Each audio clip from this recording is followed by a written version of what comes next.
গভীর ষড়যন্ত্র চলছে অলরেডি বাংলাদেশ নিয়ে। এই আগস্টের 5 তারিখের পর থেকে এই মে মাসের 23 তারিখ পর্যন্ত প্রায় 28টা কুলো তৈরি করেছে ওখানে বসে বসে। একটাও ষড়যন্ত্র সফল হয়নি, সামনে ইনশাল্লাহ হবেও না যদি আমরা এক থাকতে পারি। এই জন্য ছোটখাটো বিষয় ভুলে যাওয়া লাগবে ভাই, এখনো এখন নাই তো পেছনে যেটা আছে না এটাও থাকবে না।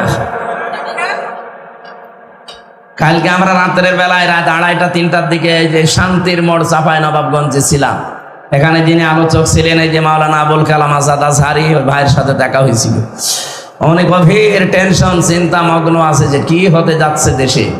বললাম এই কঠিন পরিস্থিতি থেকে উত্তরণের একটাই উপায় আছে, এই দেশের ধর্ম, দল, মত, জাতি, বর্ণ, ধর্ম দেখা যাবে না, সব এখন শুধু দেশের জন্য এক হওয়া লাগবে।